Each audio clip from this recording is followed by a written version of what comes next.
Bem, a gente está de volta com o programa Segurança Jurídica Brasil, aqui no canal Viver Brasil. Mas antes da sequência, eu vou agradecer a você que tem nos acompanhado, a cada um que tem aí ligado o canal Viver Brasil no 9, no 527 HD da ClaroNet.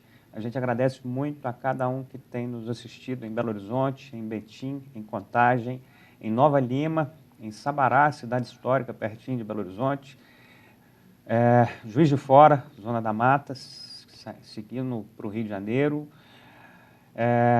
Vale do Aço, Ipatinga, Governador Valadares, Uberaba e Uberlândia. A gente está começando, inclusive, nesses próximos dias aí, a partir do dia 30 desse mês e até o dia 8 de maio, a Exposebu, uma exposição super bacana que reúne o que há de melhor no agronegócio brasileiro em Uberaba. Então, a gente volta aqui no nosso estúdio do canal Viver Brasil com a Larissa Jardim, que é advogada, vice-diretora do Grupo de Apoio de Adoção de Belo Horizonte e assessora jurídica da Associação Nacional de Adoção. A gente estava falando aqui sobre a realidade que a gente tem hoje em Belo Horizonte, a realidade do perfil, das idades relacionadas aí às crianças e às pessoas que estão nas casas de adoção. E você foi muito clara aí em relação ao perfil, vai do início aí até os 18 anos. Eu queria te perguntar o seguinte, em relação às crianças com uma idade mais avançada. É óbvio que a pessoa, quando vai identificar o perfil que ela quer adotar, na teoria, ela vai falar de uma criança recém-nascida, ou com poucos anos, ou com poucos meses. Possivelmente não vai colocar ali uma criança de 15 anos, de 10 anos e por aí vai.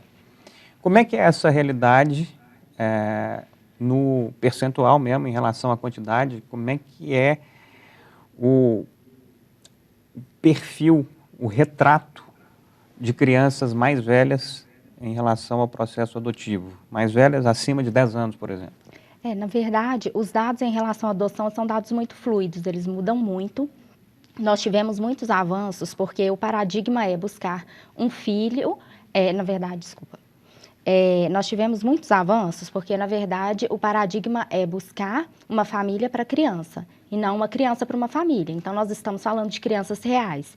E, dentro desse contexto, nós considerávamos, há um tempo atrás, uma adoção tardia de crianças maiores de 3 anos.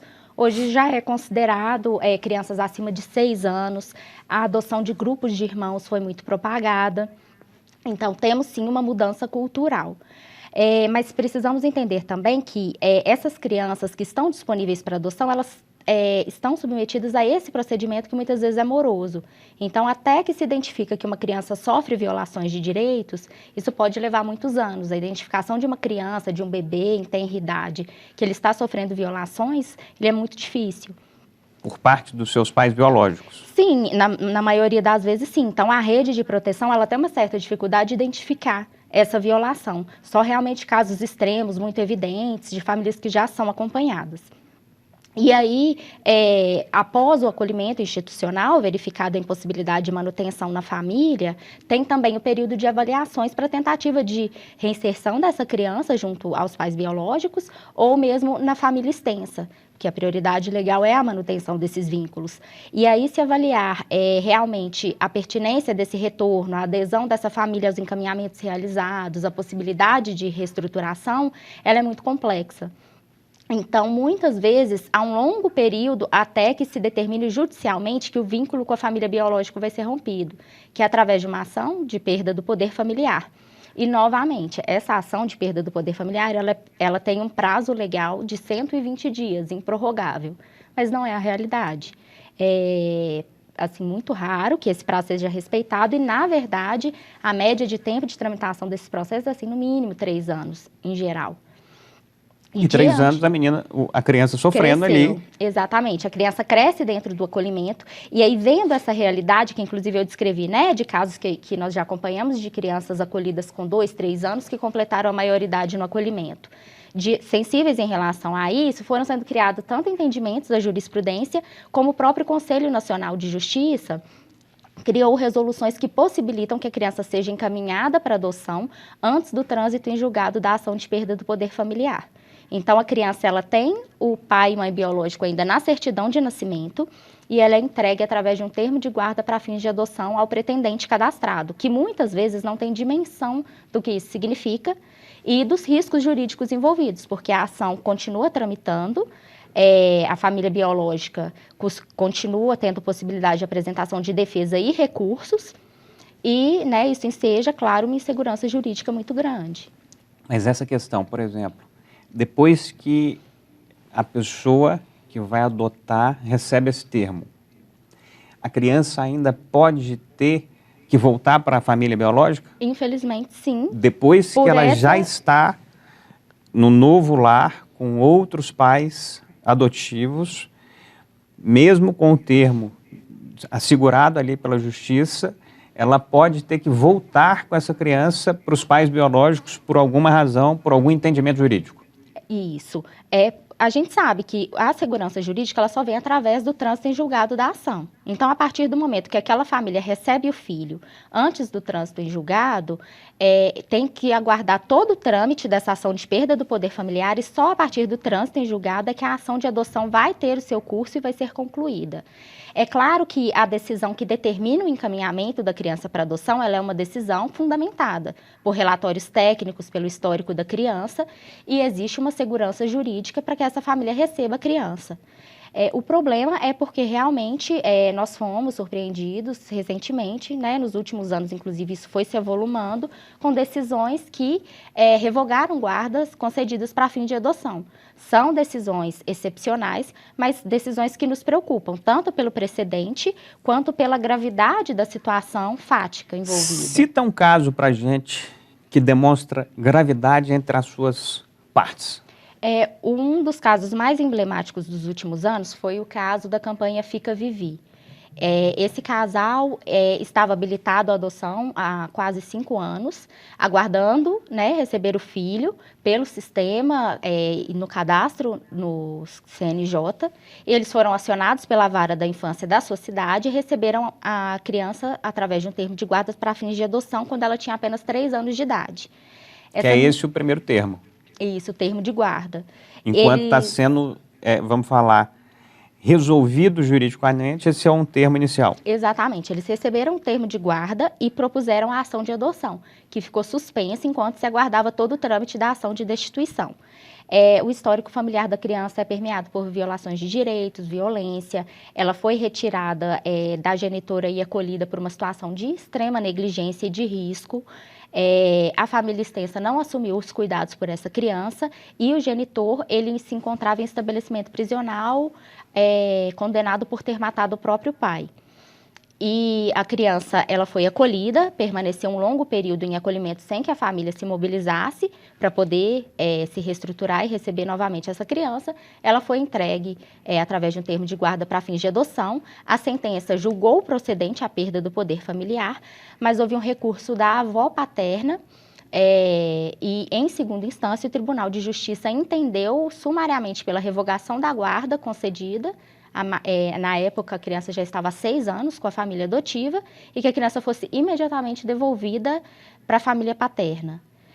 Foi um caso emblemático, tanto pela insensibilidade dos julgadores em relação àquela criança que foi tratada como um objeto, quanto por questões realmente de equívocos em relação à interpretação do caso, ilegalidades e, igualmente, pela questão mesmo do biologismo, né? Da prevalência dos vínculos jurídicos em relação a todos os outros direitos e garantias dessa criança.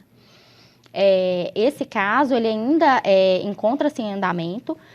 A manutenção da criança na família foi concedida a partir de um habeas corpus impetrado no STJ, então foi uma medida extrema, E realmente foi um caso que teve uma repercussão, porque essa família precisou realmente se mobilizar e buscar na mídia e na sociedade um apoio para conseguir reverter essa decisão.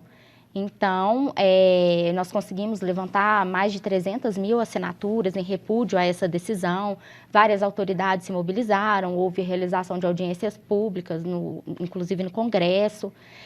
Foi um caso realmente emblemático, inclusive, através da decisão desse habeas corpus, a Câmara, né, a turma responsável no STJ, proferiu uma decisão homenageando o superior interesse da criança e os vínculos afetivos, destacando, inclusive, que a Constituição ela não prevê uma discriminação entre filhos adotivos e filhos biológicos, então é ilegal essa discriminação. Mas ainda assim, né, foi um caso que chocou a comunidade de uma forma geral, mas não é um caso isolado, infelizmente. Né? Essa família ela teve a coragem de se expor para resguardar a vida da filha, mas muitas outras famílias sofrem por decisões similares a essa. Nós vamos continuar a falar no Segurança Jurídica dessas próximas edições sobre a questão da adoção, mas dentro dessa realidade que a gente está discutindo, dessas séries de etapas e de burocracias e de cuidados que, obviamente, tanto a questão jurídica quanto todas as partes têm que estar bem alinhadas. Nós não estamos falando de uma adoção de um pedaço de madeira, nós estamos falando de um ser humano que vai ser adotado com vida, com as suas características e por aí vai. Dentro dessa realidade, já seguindo aqui para os nossos últimos minutos deste programa e, obviamente, já mirando nos próximos. Em relação às questões jurídicas, o que você entende que as pessoas têm que ficar muito atentas num processo de adoção? Quais são os principais pontos que uma pessoa que queira fazer essa adoção tem que realmente se direcionar nos primeiros momentos? Nós lutamos pela adoção legal, segura e para sempre. Então, nós sempre vamos promover os meios legais para uma adoção e que o pretendente se dirija à vara da infância da sua cidade e se cadastre no Cadastro Nacional de Adoção para que ela possa receber o seu filho. Em qualquer cidade ela pode fazer isso? Isso, em qualquer cidade a pessoa pode se dirigir, eventualmente não existe uma vara especializada, mas o pretendente pode apresentar esse pedido de habilitação. É muito importante a busca pelos grupos de apoio à adoção, porque as pessoas vão poder esclarecer tanto em relação ao trâmite jurídico, quanto às medidas necessárias para se resguardar durante todo esse período e também para se preparar para a chegada desse filho, considerando principalmente que a adoção ela tem muitos desafios, seja em relação à sociedade, seja em relação à paternidade e maternidade, né, de uma forma geral.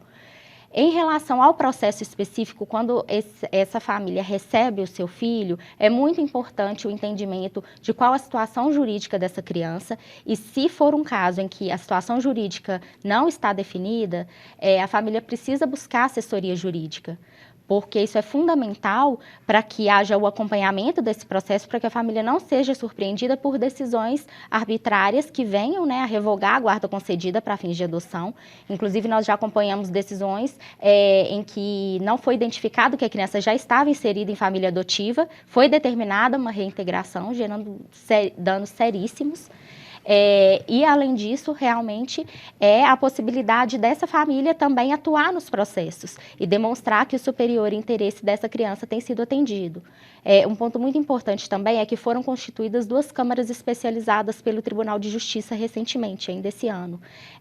Isso é importante na medida em que essa especialização, ela faz com que realmente, né, tenhamos magistrados vocacionados, que tenham uma vivência maior, porque a área da infância e juventude ela é uma área muito específica, são princípios, né, que são aí diferentes de todos os outros ramos do direito, mas ainda assim é necessário uma atenção, porque mesmo dentro das câmaras especializadas nós temos entendimentos contrários a esse encaminhamento das crianças para adoção antes da definição da situação jurídica, por exemplo, ou mesmo em relação à questão da observância dos prazos, isso acaba sendo mitigado. Então, é muito importante que o pretendente à adoção sempre esteja amparado por um grupo de apoio e esteja atento à situação jurídica do seu processo. Para finalizar, eu queria que você, como advogada e como pessoa que acompanha e que atua nesse processo de adoção permanentemente nesses últimos anos, se você fosse olhar para o ministro da Justiça ou para o presidente do Tribunal de Justiça de Minas Gerais que pudesse fazer alguma coisa para melhorar esse processo, quais seriam as suas principais sugestões? Na verdade, a nossa luta é para que as crianças e adolescentes sejam tratados como sujeitos de direitos e que a prioridade absoluta prevista em lei seja respeitada, principalmente pelos poderes constituídos. Essas crianças são crianças reais, elas não são um mero número de processo, elas não são simplesmente, né, mais um processo, mais um amontoado de relatórios.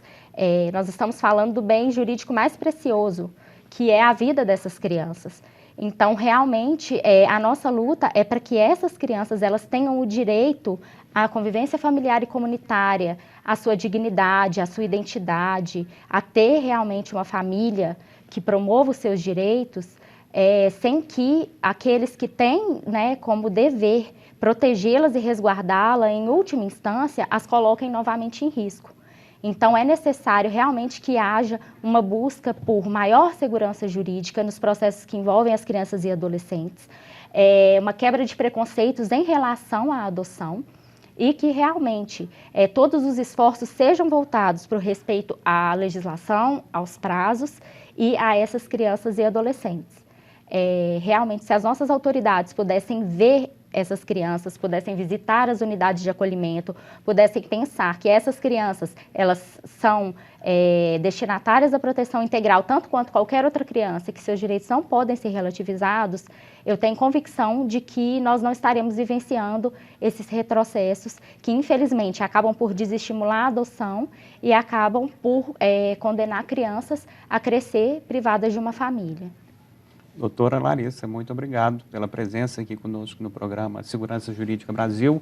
Espero que as informações que a gente passou aqui hoje sejam úteis para pessoas que estejam nesse mesmo processo e que o grupo de apoio à adoção consiga, obviamente, permanentemente alcançar os seus objetivos. Daqui do canal Viver Brasil e do programa Segurança Jurídica Brasil, a gente segue à disposição e vamos continuar nesses próximos 3 capítulos a falar sobre a questão da adoção. Obrigado a todos que estiveram conosco neste nosso Segurança Jurídica Brasil. A gente fica por aqui agradecendo a cada um que acompanhou o programa, de cada uma das cidades, de cada um dos locais, seja pelo YouTube, seja pela Claro Net. Muito obrigado a todos e até o próximo programa.